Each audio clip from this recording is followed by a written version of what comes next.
વલસાડની બેઠક પર છે કોઈની તાકાત કે આવીને હરાવે એને, છે સાથે જનતા આખા પ્રદેશની ખંભે બેસાડે એને. આદિવાસી મસીહા કહીને આ લોકો બોલાવે એને, આદિવાસી મસીહા કહીને આ લોકો બોલાવે એને.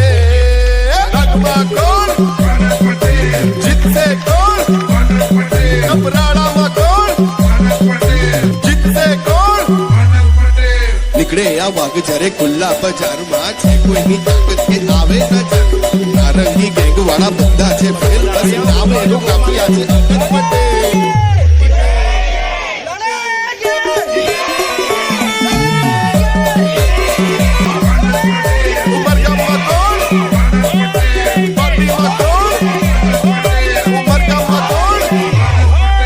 જંગલ જમીનનો આ છે રખવાડું, આદિવાસી લોકોમાં છે સૌથી વાળું. દુશ્મનની સામે એ કરતો પહેર, સાંભળી લો છે નામ એનું અનંત પટેલ.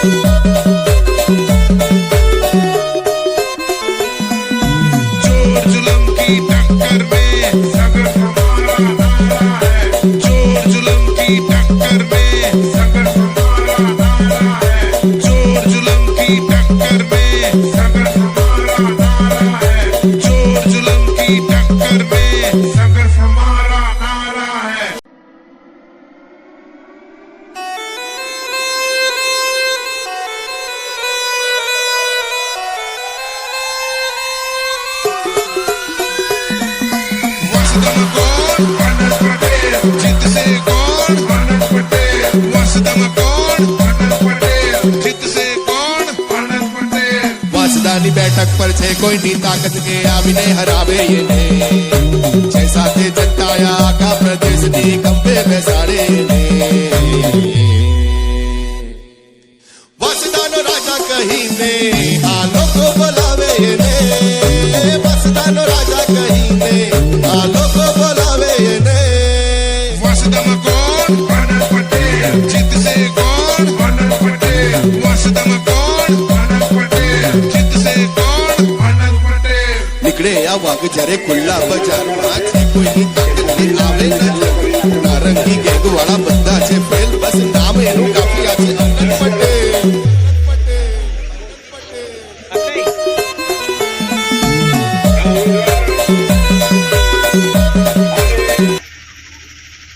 દીકરા ગામે આપણે સૌ ભેગા થયા છે ત્યારે આપણે વચ્ચે ઉપસ્થિત મંચસ્થ વિરાજમાન જિલ્લા કોંગ્રેસ સમિતિના પ્રમુખ દિનેશભાઈ, તાલુકા કોંગ્રેસ સમિતિના પ્રમુખ એવા મેહુલભાઈ, આપણા સૌના આગેવાન અને ગુજરાત પ્રદેશ કોંગ્રેસ સમિતિના મહામંત્રી એવા વિજયભાઈ, ગુજરાત પ્રદેશ કોંગ્રેસ સમિતિના મંત્રી એવા ઇલિયાસભાઈ, મારા બેન તાલુકા કોંગ્રેસ સમિતિના પ્રમુખ તેમજ ગામના સરપંચ બેનશ્રી, આગેવાનશ્રીઓ તેમજ જેમણે આ ગ્રાઉન્ડ આપણને આપ્યું છે એવા મારા માળી સમાજના ભાઈઓ તથા આગેવાન, ગામના બહેનો, વડીલો,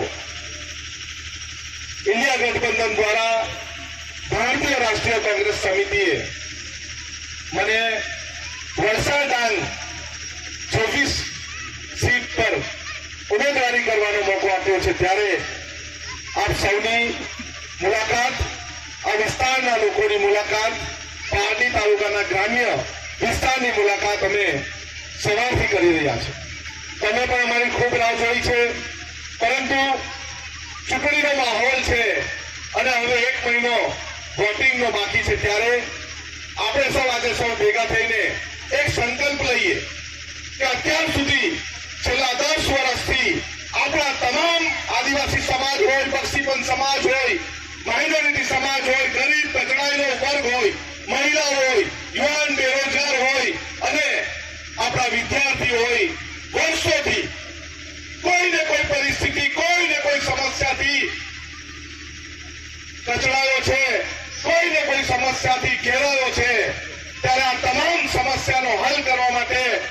ગુજરાત લોકસભા 2024 આપણે લડવાની છે અને એ જીતવાની છે.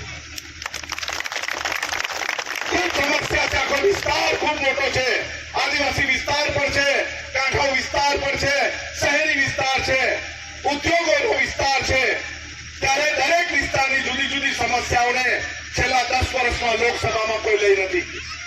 આદિવાસી વિસ્તારની વાત કરીએ કે શહેરી વિસ્તારની વાત કરીએ, સ્થાનિક રોજગારી મળતી નથી અને સ્થાનિક રોજગારી મળે ત્યારે 12 કલાક કામ કરાવીને આપણે ત્યાં યુવાનોને 8 કલાકનો પગાર મળે છે. મારી બહેનો ની વાત કરીએ, ગેસના સિલિન્ડર આપવાની વાતમાં બોલવીને આપણું કેરોસીન છીનવી લીધું આ ભાજપની સરકારે અને 400 સિલિન્ડર આપવાની વાત કરીને 1200 રૂપિયા સિલિન્ડરના કરી દીધા અને અત્યારે આપણે ત્યાં ચૂલો સળગાવવાના પણ ફાફા પડે છે ને બાબા. 5 કિલો અનાજ આપીને આપણી પાસે 400 ના 1200 કરીને 800 રૂપિયા આપણી પાસે લૂંટી લીધા. ખૂબ મોટી સમસ્યાઓ છે. ઘણા બધા આંદોલનો અમે કરી રહ્યા છે. રોડ રસ્તાથી લઈને વિધાનસભા સુધી અમારી ફરિયાદો છે, અમારા આંદોલનો છે અને સમસ્યાને અમે હલ કરવા માટે તાલાવેલી કરી રહ્યા છીએ. એક પત્રકારે મને પૂછ્યું કે તમે વિધાનસભાના ધારાસભ્ય છો અને હવે પછી કેમ લોકસભામાં જવા માંગો? પણ લોકસભામાં અમે એટલા માટે જઈએ છીએ કે હાઈવે 56 ના સંપાદનના પ્રશ્ન હોય, મારા માછીમારોના કાંઠાના પ્રશ્ન હોય અને દરિયા કિનારાના ગામોમાં દરિયાનું પાણી ઘૂસી જાય છે અને એ જમીનો ધોવાણ થાય છે. મારા વિદ્યાર્થીઓને સારી શાળા મળતી નથી, મારા આશા વર્કર બહેનો, આંગણવાડી બહેનોને પૂરતો પગાર મળતો નથી, સારામાં સારી કોલેજમાં સારા અધ્યાપકો નથી અને દરેક જગ્યાએ આપણું શોષણ કરવા માટે ખાનગીકરણ કરે છે. એના માટે લોકસભામાં અવાજ ઉઠાવવા માટે અને છેલ્લા 10 વર્ષમાં કોઈ લોકસભામાં અવાજ નથી ઉઠાવ્યો એટલે અમે અવાજ ઉઠાવવા માટે લોકસભામાં જવા માંગીએ છીએ અને તમારા આશીર્વાદની જરૂર છે. વિસ્તાર ખૂબ મોટો છે, સમસ્યા બહુ મોટી છે, પરંતુ આ વિસ્તારની પારડી વિસ્તારના આગેવાનોની સમસ્યા, જુદા જુદા ગામોની સમસ્યા એક ડર છે. શેનો ડર છે? ભાજપના લોકો આપણા લોકોને ગભરાવે છે. નાનો ધંધો રોજગાર કરતા હોય તો એને બંધ કરી દેવા માટે ડરાવે છે. નાના બહેનો હોય કોઈ કામ ધંધો કરતા હોય તો એને કામ ધંધો પડી ભાંગે એવું કરે છે. મારા યુવાનો નોકરી કરતા હોય તો નોકરીમાંથી છૂટા કરવાની વાત કરે છે, પરંતુ હવે ડરવાની જરૂર નથી. આનંદ પટેલ તમારી સાથે છે. તમારી દરેક લડાઈમાં આનંદ પટેલ તમારી સાથે છે. તમારી દરેક સમસ્યામાં આનંદ પટેલ તમારા વતી લડશે. તમારી દરેક સમસ્યાને લોકસભા સુધી લઈ જશે અને લોકસભામાં તમારી સમસ્યાને વાચા આપશે.